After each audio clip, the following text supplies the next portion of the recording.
Welcome back to my YouTube channel.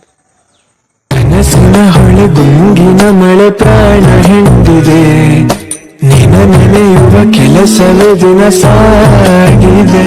ಹೊರಗಡೆ ಹಾಗೆ ಎದ್ದು ಬಂದು ನೋಡಿದೆ, ಏನು ವೆದರ್ ಎಷ್ಟು ಸಖತ್ತಾಗಿತ್ತು ಗೊತ್ತಾ. ಇವತ್ತು ಪೂರ್ತಿ ಒಂಥರ ಮೋಡ, ಏನೋ ಮಳೆ ಬರೋ ಥರ. ಅದನ್ನು ನೋಡ್ಕೊಂಡು ಹಿಂದೆ ತಿರುಗಿ ನೋಡ್ತೀನಿ, ಪೂರ್ತಿ ಬಟ್ಟೆ ಎಲ್ಲ ಒದ್ದೆ. ಅಲ್ಲಿಂದ ಮನೆ ಒಳಗಡೆ ಬಂದೆ, ಎಲ್ಲ ಹಾಗಾಗಿ ಕಲ್ಸ್ಕೊಂಡು ಬಿದ್ದಿತ್ತು ಮನೆ ಫುಲ್ಲು.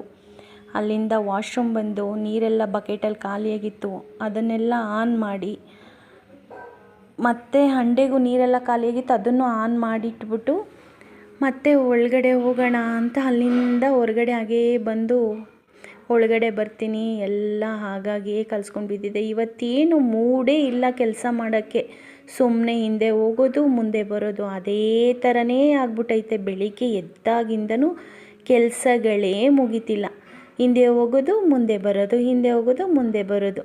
ಅಲ್ಲಿಂದ ಬಂದು ನೋಡ್ತೀನಿ, ರೂಮಲ್ಲಿ ರಾಶಿ ರಾಶಿ ಬಟ್ಟೆ. ನಮ್ಮ ಮನೆಯವರು ಎಲ್ಲಿ ಬೇಕಲ್ಲಿ ಬಟ್ಟೆ ಬಿಚ್ಚಿ ಹಾಕಿರ್ತಾರೆ. ಅಲ್ಲಿಂದ ಪಾತ್ರೆ ಕೆಲಸ ಮುಗಿಸೋಣ ಅಂತ ಬಂದು ಅದನ್ನೆಲ್ಲ ಜೋಡಿಸ್ದೆ. ಒಂದೊಂದೇ ತೊಗೊಂಡು ಎಲ್ಲವನ್ನು ಜೋಡಿಸಿ ಕ್ಲೀನ್ ಮಾಡಿದೆ. ಅಷ್ಟರಲ್ಲಿ ಅಮ್ಮ ಅಂತ ಒಂದು ಆರನ್ ಬಂತು. ಬಂದು ನೋಡಿದ್ರೆ ನನ್ನ ಮಗಳು ಬಾಯಿ ಮಾಡಿಬಿಟ್ಟು ಸ್ಕೂಲ್ಗೆ ಹೊರಟ್ಲು. ಅಲ್ಲಿಂದ ಬಂದು ನೋಡ್ತೀನಿ, ಕಾಂಪೌಂಡಲ್ಲಿ ಫುಲ್ಲು ನೀರು ನಲ್ಲಿಲಿ ಹೋಗ್ತಾ ಇದೆ. ಅದನ್ನು ಆಫ್ ಮಾಡಿ ಅಲ್ಲಿಂದ ಒಳಗಡೆ ಬಂದು ನೋಡ್ತೀನಿ, ನಮ್ಮ ರೂಬಿ ಯಾಕೆ ನಾನು ಹೋಗೋದು ಬರೋದನ್ನೇ ಅಬ್ಸರ್ವ್ ಮಾಡ್ತಾವಳೆ ಅಂತ ತಿಳ್ಕೊಂಡೆ. ನೋಡಿದ್ರೆ ಪಾಪ ನನ್ನ ಮಕ್ಕಳು ಅದಕ್ಕೆ ಹಾಲೇ ಹಾಕಿಲ್ಲ. ಆಮೇಲೆ ಅದಕ್ಕೆ ಹಾಲು ಹಾಕಿ ನೋಡ್ತಾಯಿತ್ತು ನನ್ನನ್ನೇ. ಮತ್ತು ನಾನು ಅಲ್ಲಿಂದ ಅದನ್ನು ತೊಗೊಬಂದು ವಾಶ್ ಬೇಷನಲ್ಲಿ ಹಾಕಿ ಕೈ ವಾಶ್ ಮಾಡಿಕೊಂಡು ಮತ್ತೆ ನೆನಪು ಮಾಡಿಕೊಂಡೆ, ವಾಶ್ರೂಮಲ್ಲಿ ಬಕೆಟ್ಗೆ ನೀರು ತಿರುಗಿಸಿದ್ನಲ್ಲ, ಆಫೇ ಮಾಡಿಲ್ಲ. ಆಮೇಲೆ ಮತ್ತೆ ಓಡಿ ಬಂದು ಅದನ್ನು ಆಫ್ ಮಾಡಿ ಅಲ್ಲಿಂದ ವಾಶ್ರೂಮ್ನ ಕ್ಲೋಸ್ ಮಾಡಿಕೊಂಡು ಮತ್ತೆ ಮನೆ ಒಳಗಡೆ ಬಂದು ಕೂತ್ಕೊಂಡು ಎಲ್ಲ ನೋಡಿ ತಿನ್ನೋದು ಮಾತ್ರ ಬಿಟ್ಟಿಲ್ಲ. ತಿಂದು ಆದಮೇಲೆ ಕಸ ಕ್ಲೀನ್ ಮಾಡಿಬಿಡೋಣ ಅಂತ ಧೈರ್ಯ ಮಾಡಿ ಕಸ ಕ್ಲೀನ್ ಮಾಡೋಕ್ಕೆ ನಿಂತ್ಕೊಂಡೆ. ಏನೇ ಆದರೂ ಎಲ್ಲ ಕೆಲಸ ಮಾಡಿ ಮುಗಿಸ್ಬೇಕಲ್ವ. ಅದೆಲ್ಲ ಆಯ್ತಿದ್ದಂಗೆ ಫ್ರೆಶ್ ಅಪ್ ಆಗಿ ಇಷ್ಟೊತ್ತಾಯಿತು.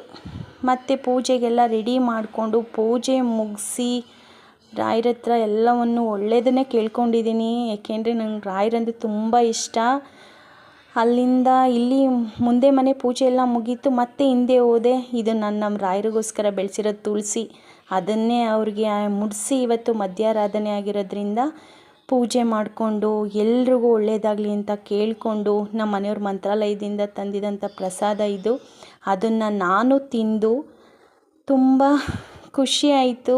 ಇವತ್ತಿನ ಡೇ ಫುಲ್ಲು ಖುಷಿಯಾಗಿ ಕಳೆದೆ. ಅಲ್ಲಿಂದ ಬಂದು ನಮ್ಮ ರೂಬಿ ನೋಡ್ತಿದ್ಲು, ಅವಳು ಸ್ವಲ್ಪ ಆಟ ಆಡಿಸ್ದೆ.